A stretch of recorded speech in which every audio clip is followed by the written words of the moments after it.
Hi, guys. Welcome to Real Food Recovery. We are here today with a special guest. I'm excited to have her introduced. But before we get to her, I have to say hello to Jamie. How's it going today? Good afternoon. Glad to be here. Glad to have Lola here with us. We are very excited to introduce to our viewers and listeners Lola MacLean. She is a family nurse practitioner and functional gut health expert who specializes in helping women find relief from bloating, fatigue, and anxieties, two things that we hear from all of the folks that we work with, Paige.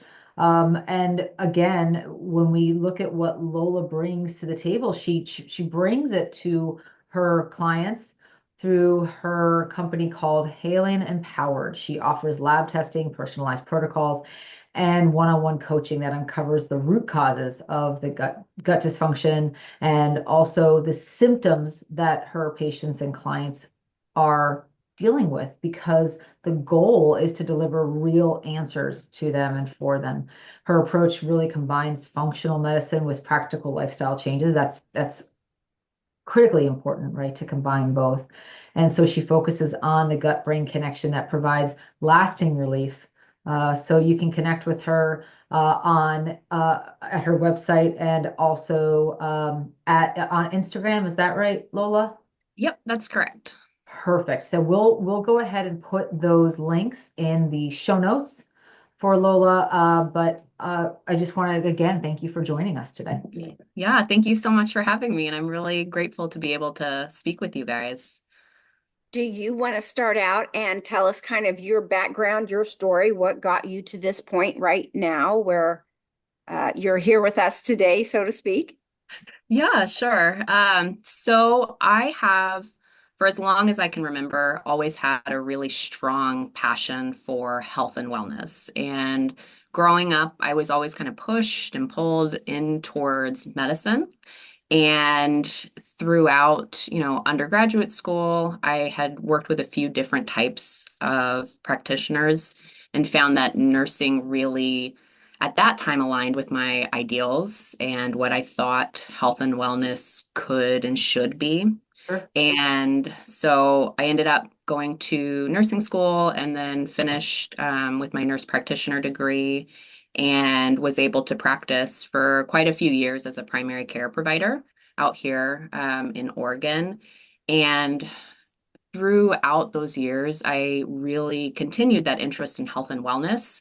And I liked the idea of what I did, especially in primary care, as far as like disease prevention and health promotion and engaging with people on goal setting and long-term relationships and really kind of moving the needle as far as reversing some of those diseases or mitigating chronic disease. But just throughout the years, found that that wasn't necessarily what jived with our current medical model or, Mhm. what a lot of people will term conventional care.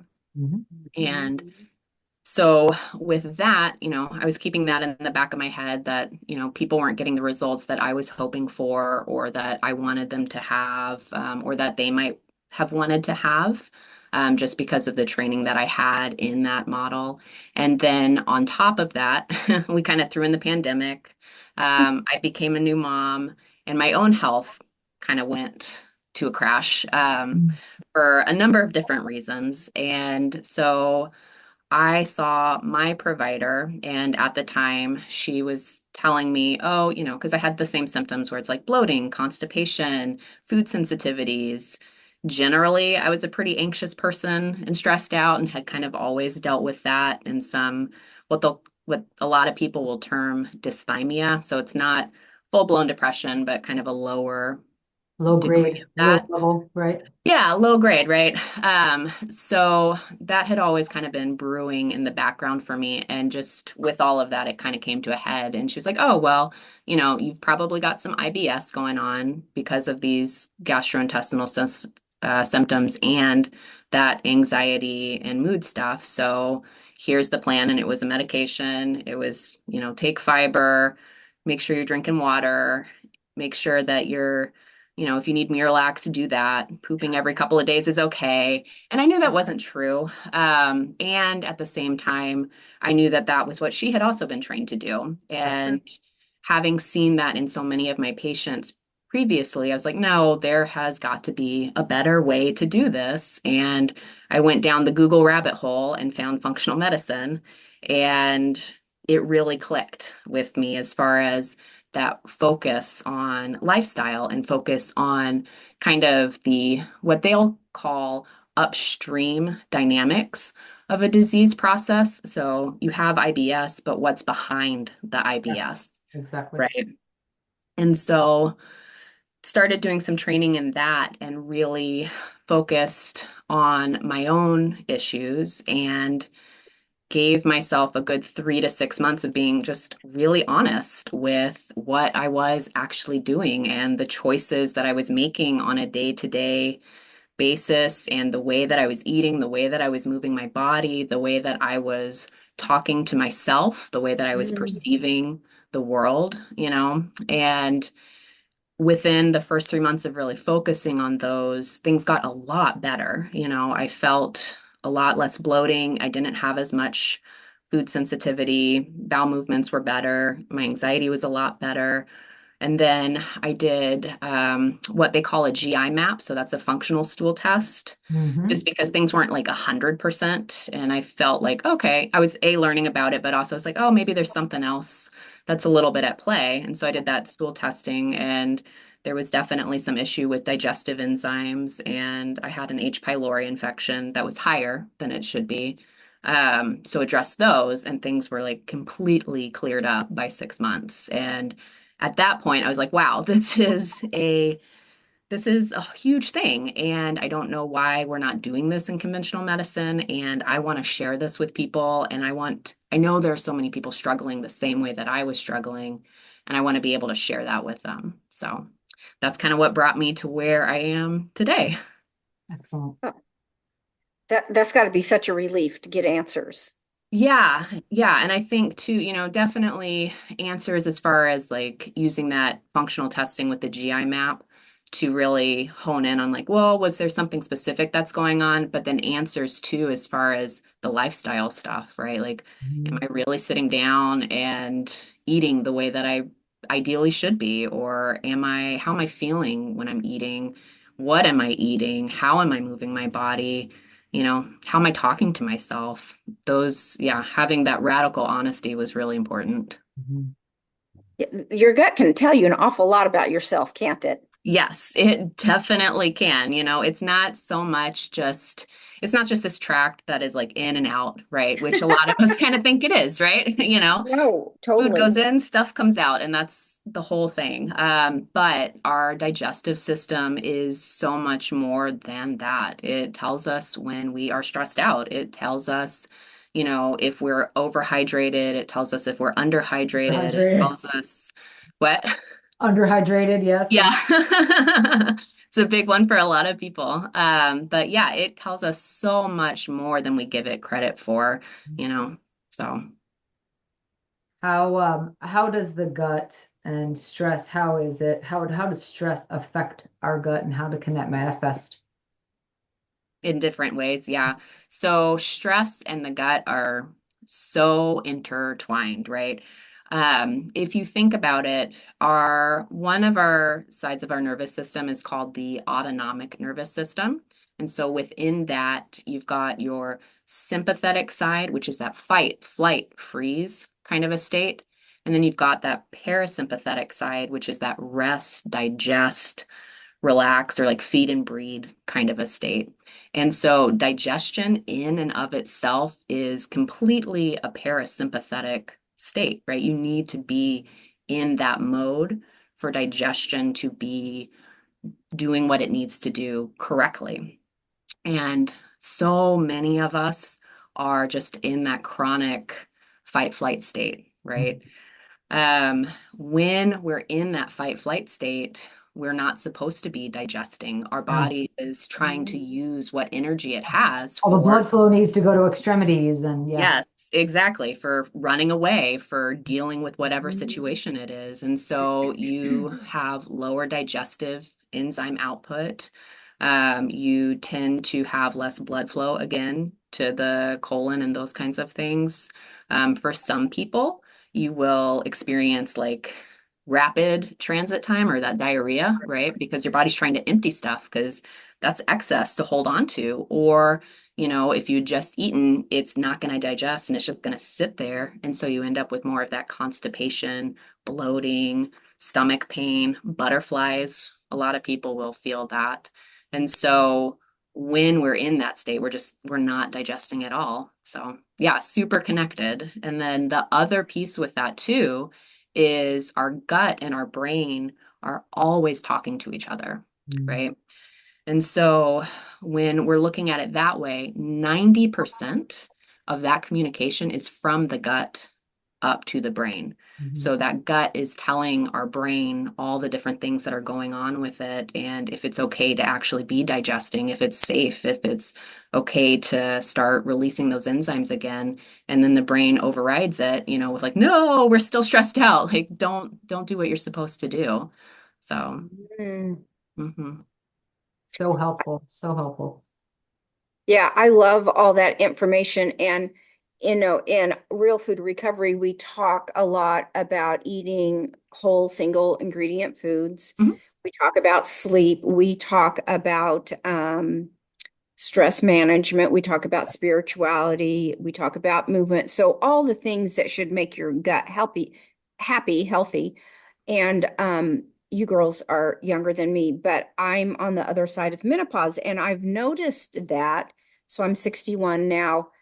I never had problems with the gas and the bloating and things like that before, but now I seem to really fight that a lot. I'm just being real vulnerable. So anybody in my demographic out there might be having this question because I'm eating right, I'm sleeping right, I'm having good relationships, I'm having movement, I control my stress, all those things, but I still struggle, and it's always usually around sweet potatoes and broccoli and my kale and the stems of the kale and things like that.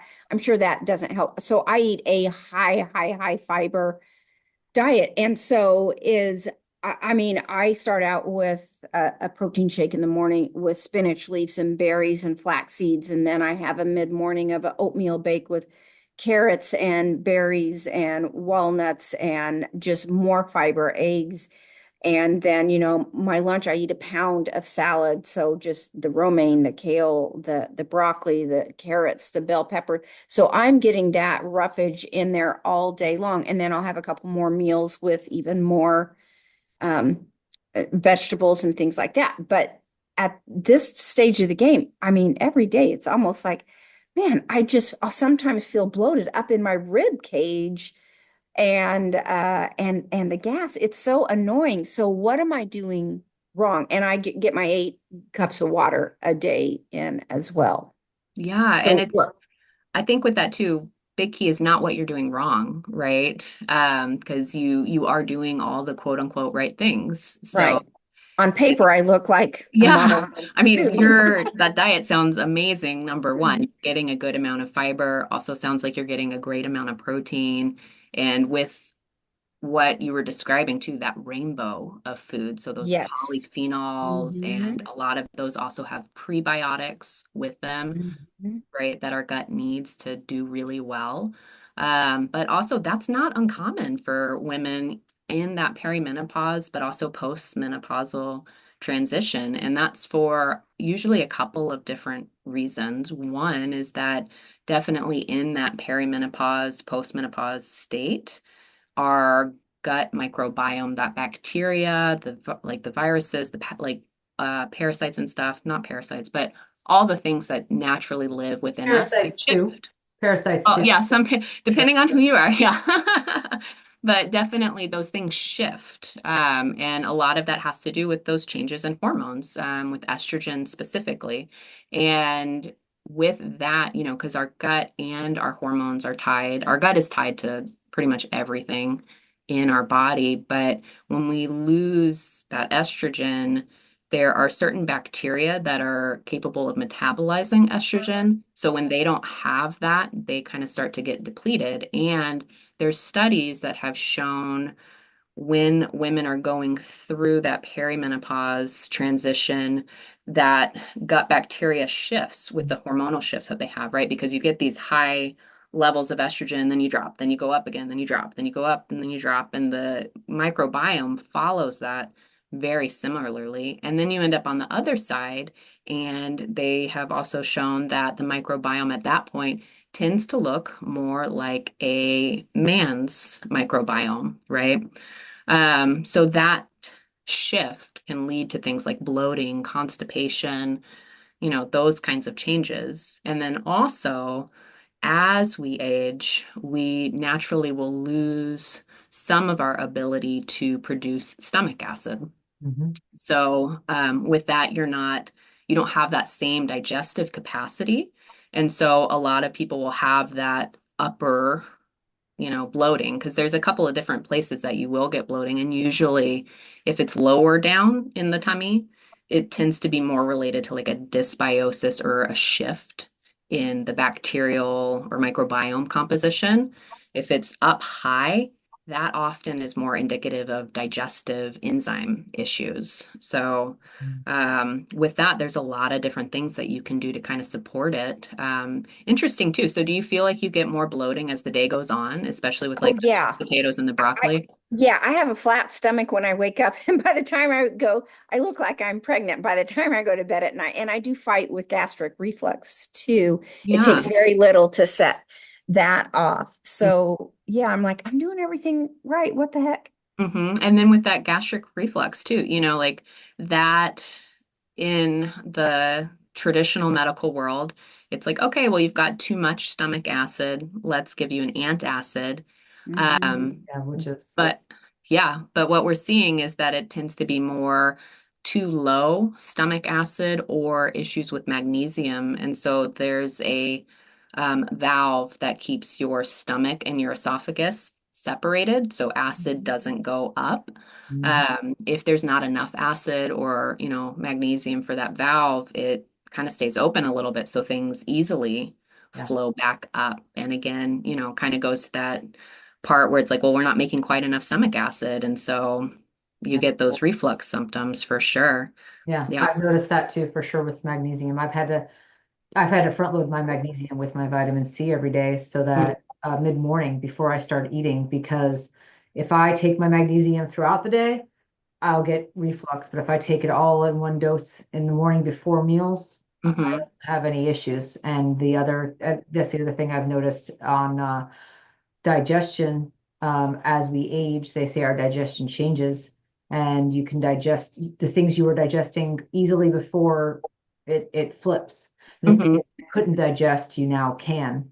Uh-huh. So that makes sense. So basically, Lola, you're saying Paige just needs to eat meat, potatoes, and beer. That's the recommendation?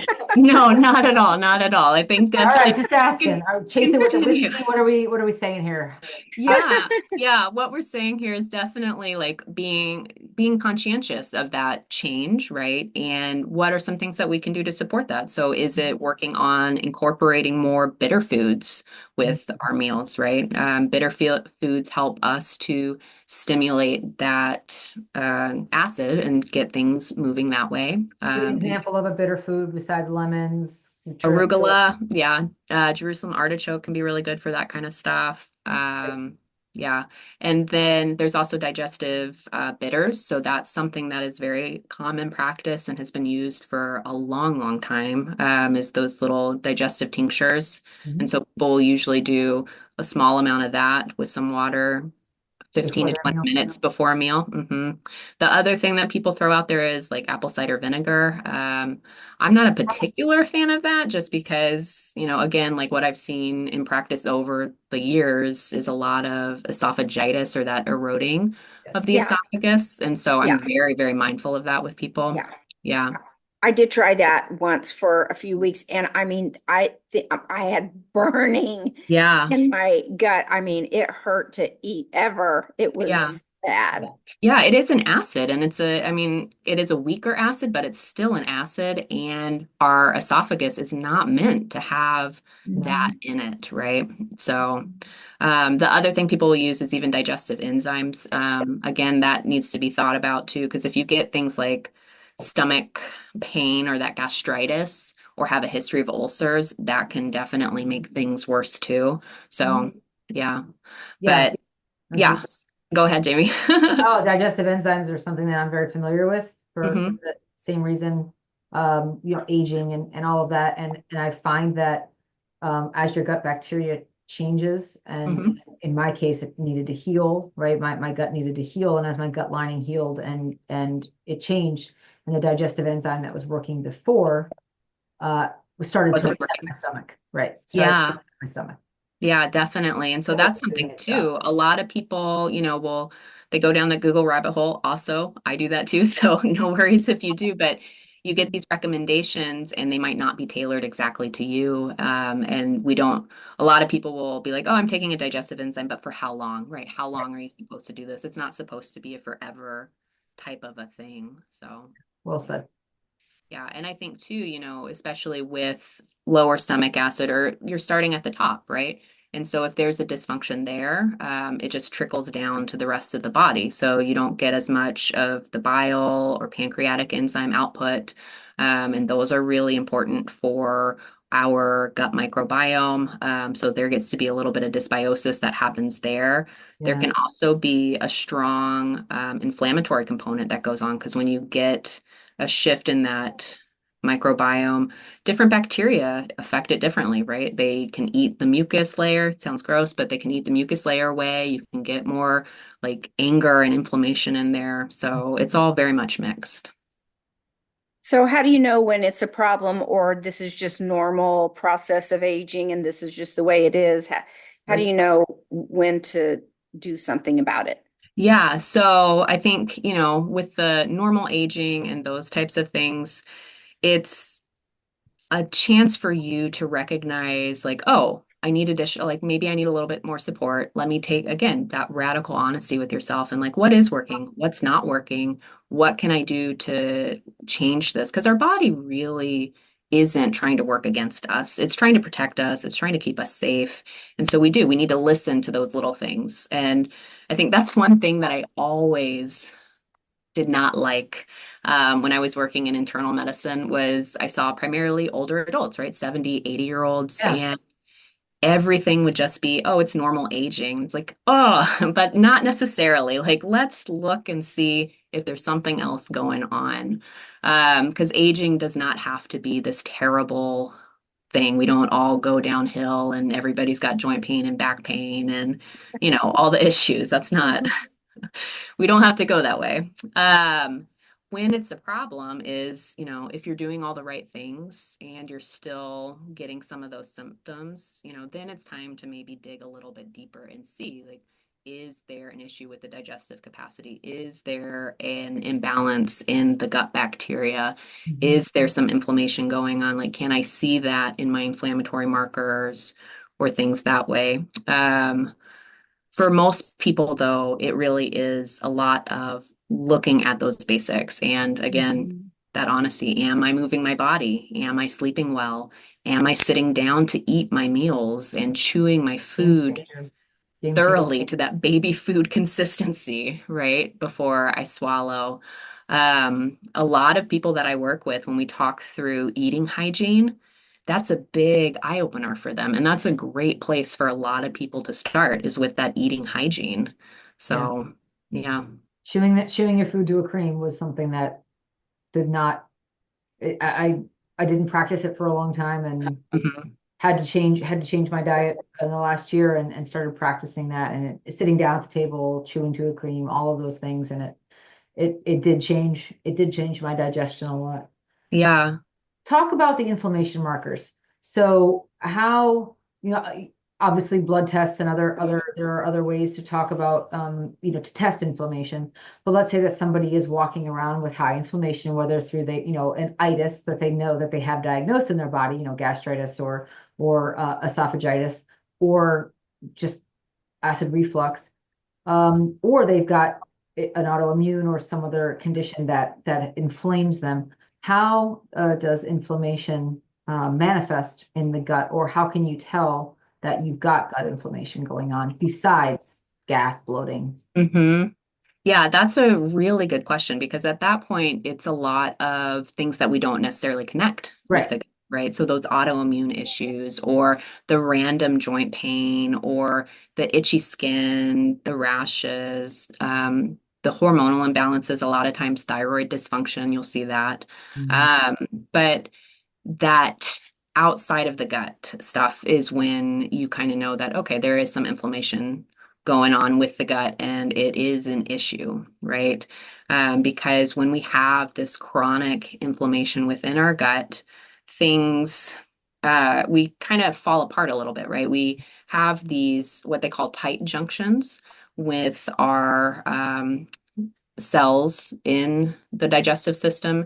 And so it's supposed to be a semi-permeable membrane where things that we don't want stay in and things that we do want, like nutrients and good stuff, stay out, and other things like toxins or cell waste or whatever we're trying to get rid of go into. So it's kind of this exchange, but those tight junctions can get loose and things can then leak out, and then that will create this immune activation, and that goes all over your body. So if you are struggling with more of like autoimmune flares, or your thyroid medication isn't working the way that it's supposed to for a lot of people, or you have ongoing joint pain but nobody's been able to, like, you don't have rheumatoid arthritis or you don't have osteoarthritis but you are always kind of tight and uncomfortable, it could very well be something that's going on in the gut and some of that inflammation. So, Yeah.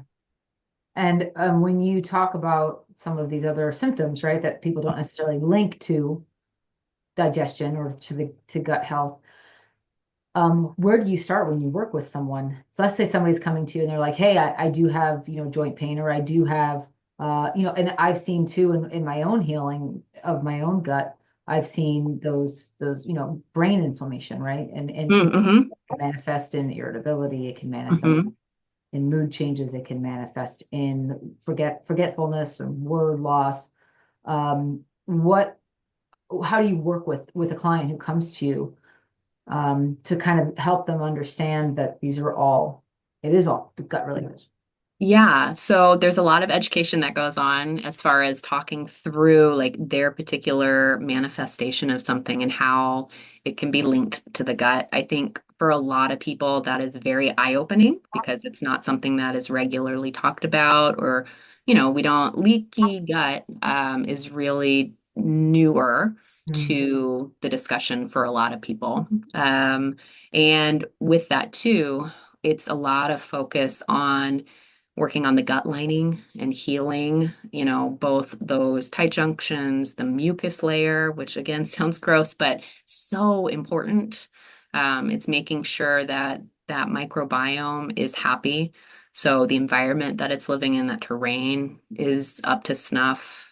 For a lot of people, it is really honing in on other things that will create inflammation, right? So nutrition is a big one. But then also, again, stress and how we're talking to ourselves and the way that we perceive things, because that too can create this inflammatory state, and affect your digestion and the gut lining. So,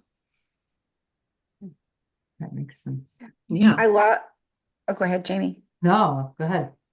I love what you said about, I'm backtracking just a little bit about chewing your food to the baby food consistency. Hmm. I never actually really heard it that way.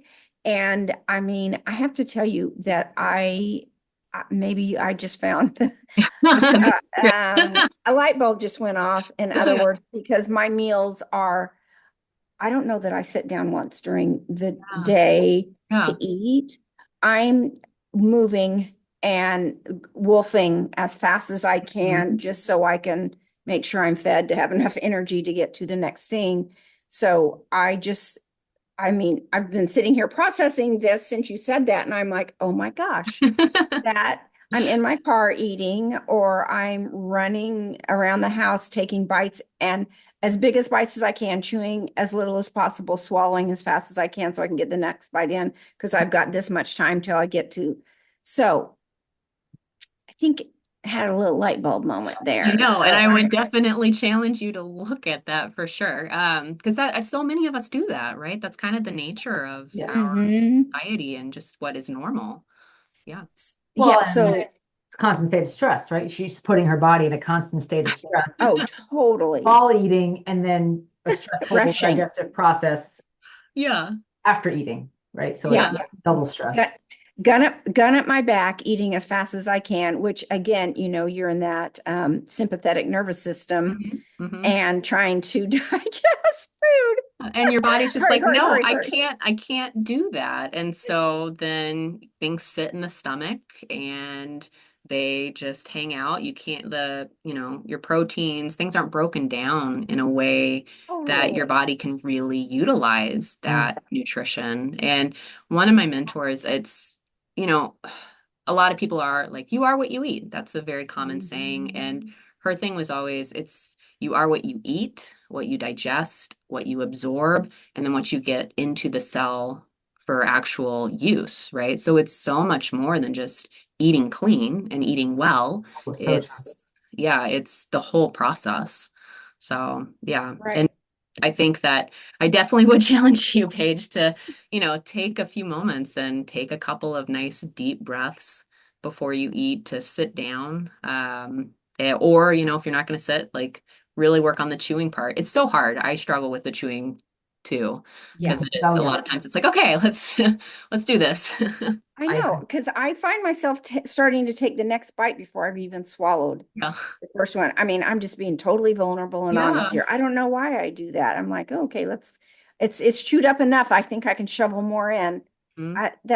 I hear myself. I do hear myself, which all of that leads to my next question what are the biggest mistakes that women make when trying to heal their gut? Yeah, yeah. I think definitely the eating hygiene is a huge one that I focus on with people.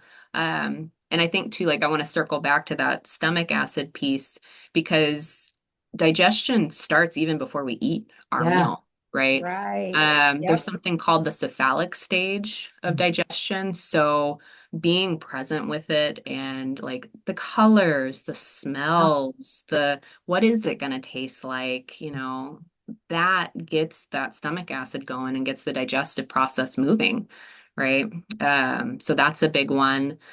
And then also, again, honing in on the stress. So many of us are in that fight flight mode. And with any kind of healing journey, I think a lot of people can end up in this like, things are wrong. What's wrong with me?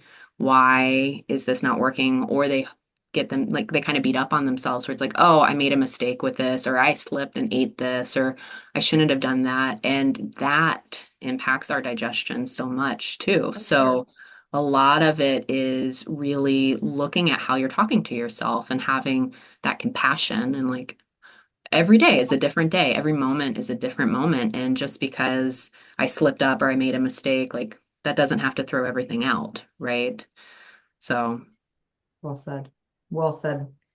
I when I think about the word gut, I think a lot about other phrases that use the word gut.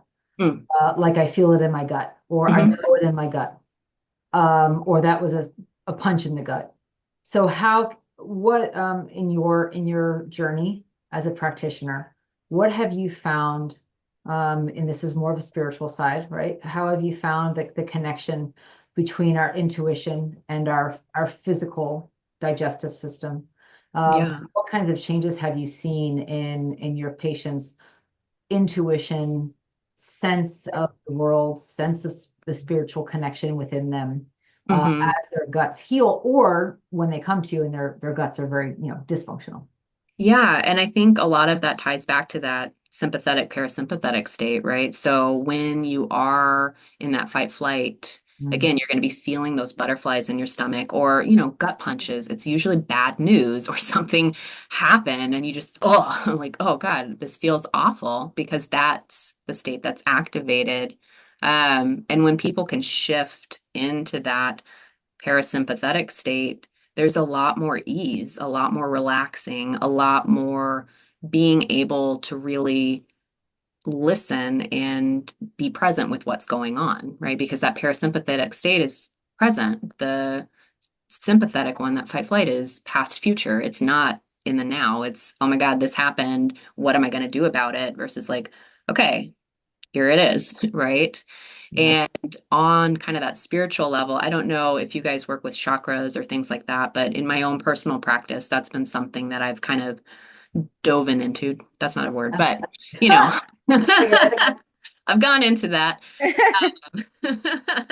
And so I do like a lot of Kundalini yoga. I Yes. working with a teacher on Reiki right now, but one of the things I've personally noticed is when, my digestion is good, a lot of that comes from our lower triangle. So that root chakra, that sacral chakra, solar plex. So are we safe? Do we feel there's a flow? And how do we show up in the world? Like, do you have some confidence and self-identity? And then that intuition being, your ability to perceive or to see things as they are, to Mm. get that kind of like guidance.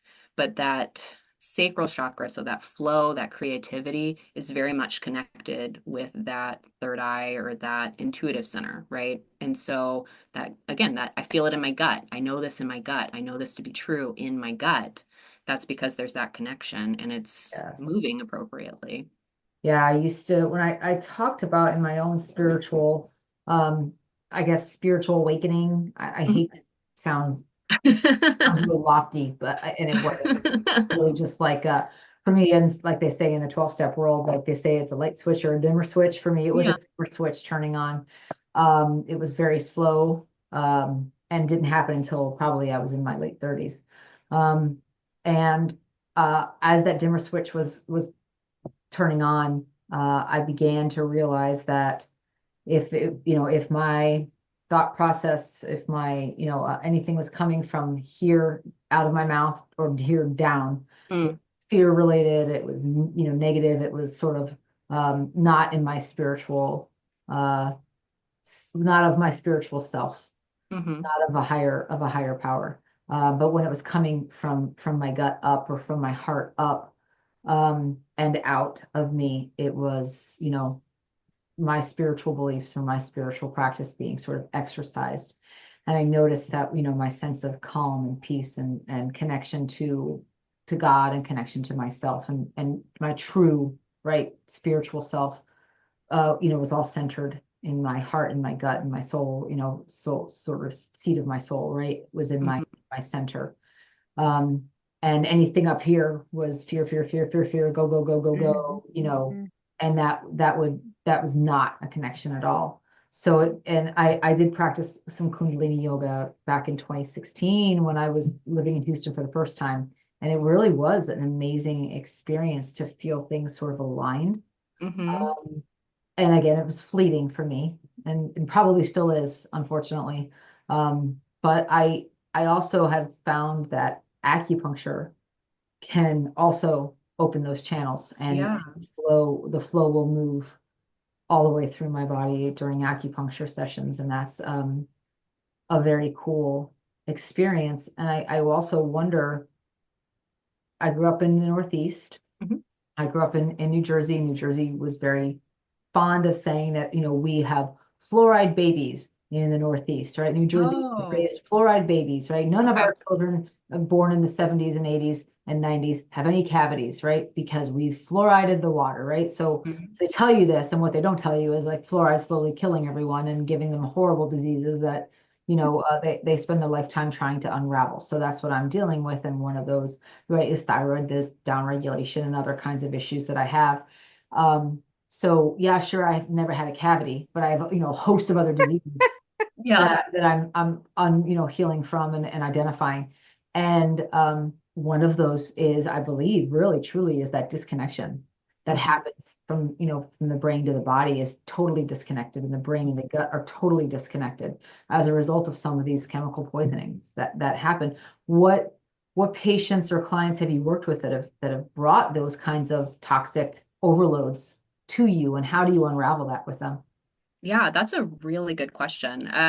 Because we do deal with a lot of toxins just naturally Yeah, in all our of us, day all to of us. day, right? Yeah, we I think the burden that we carry in our toxic load is much more significant than it was Yeah, 50, 100 years ago. absolutely. And, there's a lot of practices that we've put into place, like mercury fillings and things like that, there's a lot of evidence to go against it, but some people still do those things.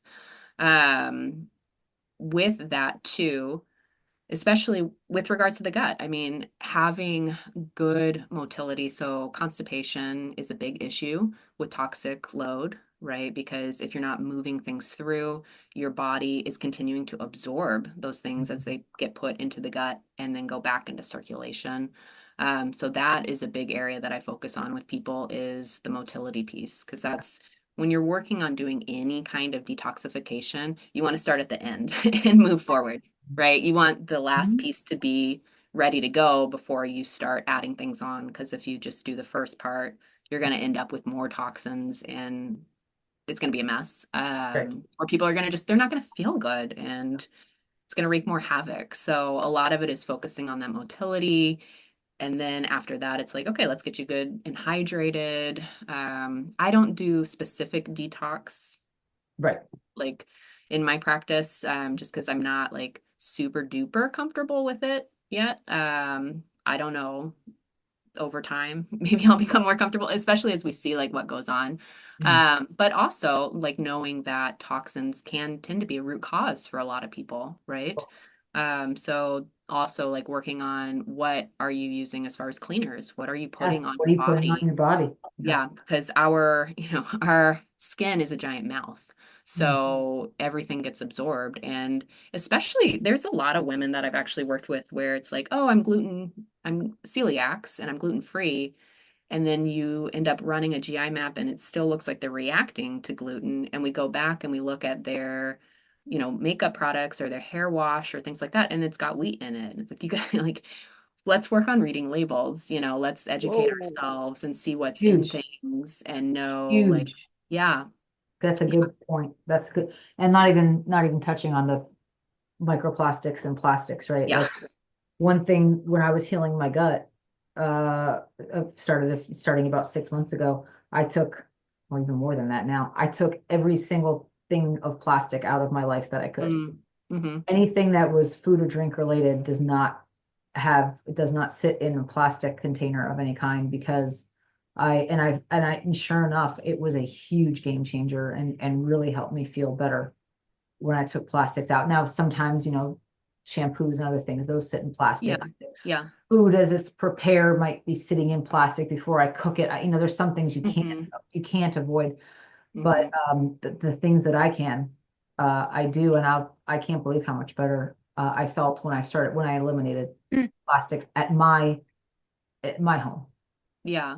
Yeah. And I think that's a interesting link too, because especially I know a lot of people have gotten rid of BPA and things like that, but there's still a lot of plastics that are mimickers for our Totally. cells. And when you go back to the whole idea of like the microbiome and estrogen, it creates this whole issue as far as are things getting pulled for detox and then going out of the body, or are we having these recirculating compounds that are causing us to have symptoms like, PCOS or estrogen dominance or kind of Yeah, that overload, right?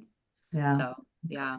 And I think to your point too, like things you can control, right? Right, That right, is so big because I think for a lot of us too, when we're on this healing journey, we go into this like, oh my God, oh my God, oh my God, and I can't control this. So what do I do? It's like, okay, sometimes you do still live in the world. Like right. we got to interact with it. So what can we control? And then how do we, you know, what are the things that we do on the back end that help support that? Yeah.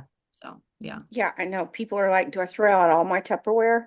Start And I mean, fresh. Yeah. yeah, Yeah. an overwhelming task. It is. And it can be expensive too, Right. having to like Mm. do a huge overhaul, and that's just not Yeah. accessible for a lot of us. So, Hmm. Do it a little bit at Well, a time over time. hmm, that's the answer, right? yeah, You've mentioned constipation a couple times. I was curious, is that the like number one problem that is there a number one gut health problem. thing? yeah, that people complain about Mhm. that you can talk about and the, a few of the steps we take to address that.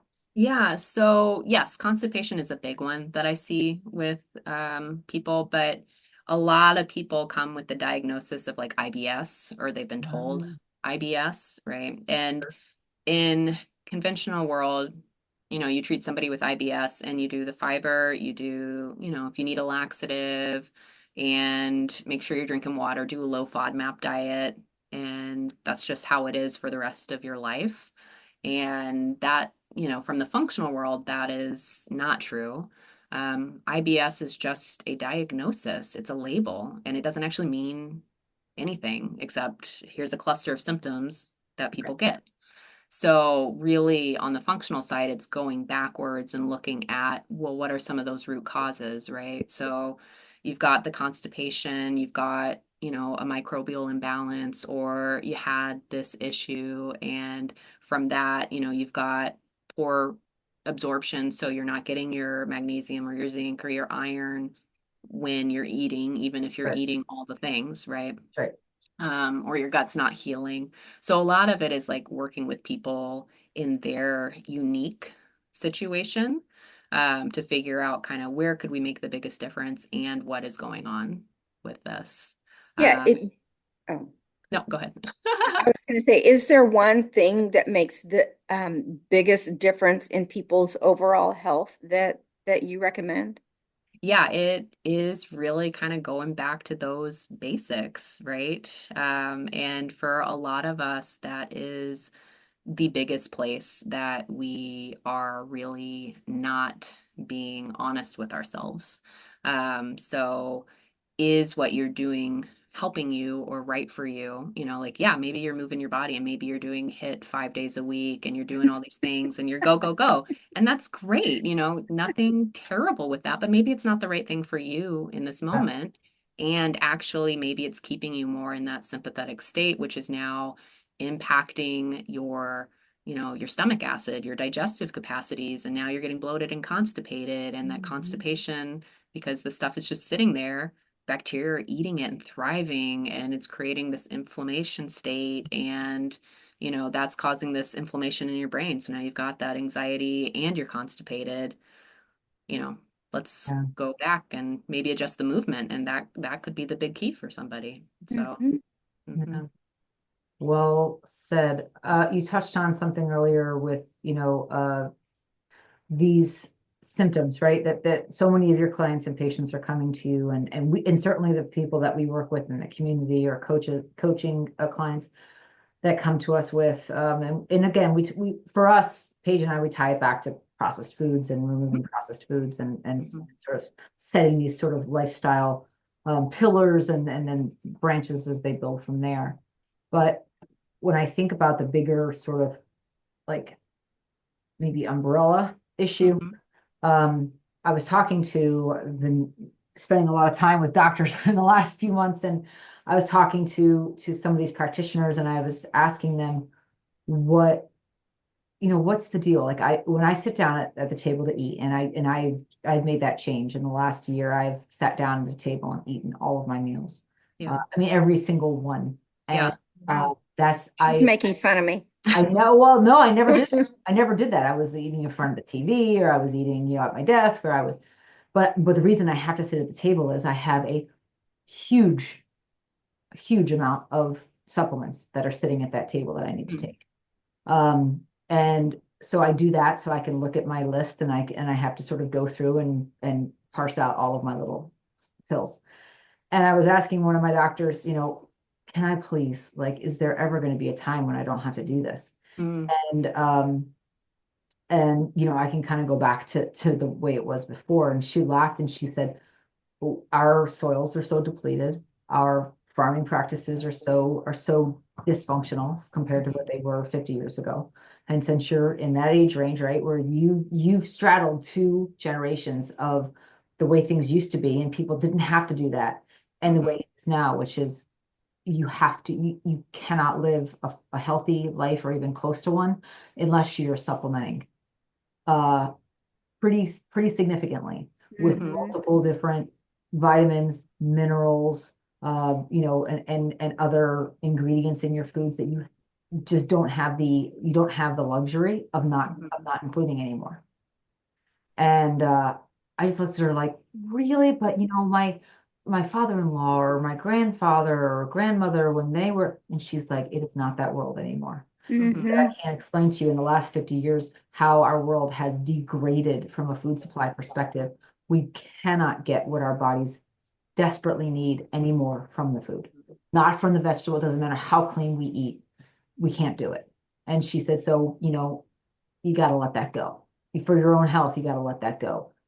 And I think that's, again, it was a sobering message, but I think it's an important one for people as we age as a society to understand it's not the same world anymore. Mhm. I would definitely agree with that. And I would also put out there, like, at least in my community and where I am, Mm.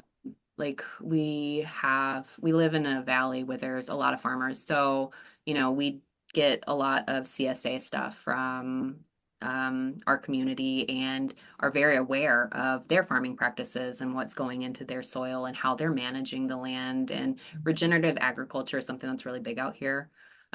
So that's something to think about, or even like I do my own gardening when the weather's good. So summer is kind of the big time, but being able to know what's in my soil and how things are Totally. created and that kind of stuff. So I feel like that might be a good jump for a lot of people if they're able to participate in their agricultural community, So talking with the farmers, seeing what's going on, that can be a big impact as far as like, do we need to continue to have this level of soil depletion? Do we need to continue to supplement with things and things that way? Mm. Yeah. Well, Wow. very helpful. What a great conversation. And Paige and I, we've talked to Lola before as we prepared for this episode, and Lola, we think, is someone who has so much wisdom and experience and expertise to share. Lola, we would love to have you back on, and if you're again open to it, sort of be a guest consultant, because you've got so much practical knowledge. And I think that is just so important for people to hear. So thank you for your time today. Where would you like folks to find you, or what would you like folks to know about maybe something you're working on or you've got coming down the pipe? Yeah, that's a good question because 2025 is right around the corner and I'm kind of like contemplating like, okay, what do I want to move things through? And there's kind of a lot floating around in my head as far as what can I provide for people? What service do people need and want and those kinds of things. So I'm sitting with that. I don't have anything like announcement wise. Well, more to come, more to come. Always more to come. It's an evolution and a constant journey, right? So that'll be interesting. And then definitely would love for people to connect on Instagram if that's something they do. That's a really easy way to get in touch. And And your I've got handle a lot there of again is? is Lola MacLean DNP. So it's Yeah. Lolamaclean DNP. And I put a lot of free educational content on there and things that way. So that's great. And then also, if you're interested, I do a weekly newsletter that's called Gut Brain Bites. And so that Mhm. puts out some free content for people too, as far as just little like blips of, hey, here's why hydration's important, or hey, here's why, this is good for your gut health or your gut brain kind of a thing. So if people are interested in that, they can also get that on my website too, which I know you guys will put in the show notes. We But will. yeah, We will do that yeah, in the show yeah, notes. yeah. I'll put a little plug in there for her. Instagram is fabulous, and I really look forward to her Monday newsletters too. They are great. Oh, thanks, Definitely Paige. sign up for those. Good. I Oh, love there. getting No, it's feedback. it's it's excellent, excellent, simple to understand information, very, very helpful. So Thanks. both of those places are great. Yeah, sometimes it feels like you're yelling into a void. So anytime I get feedback, I'm like, yes, okay. Whether it's good or bad, like please let me I'm know. That way I reading. can adjust Yeah, it to what yeah. you need. We have a whole podcast that we feel sometimes that you're yelling into a void, but we're learning as we go. We're learning as we go. Yeah, yeah. Well, thank you for being with us today. And if you want to find more about us, you can find us at realfoodrecovery4u.com. That's the number 4 and the letter U. And we hope to see you there. Thanks, guys. Bye-bye. Thanks all.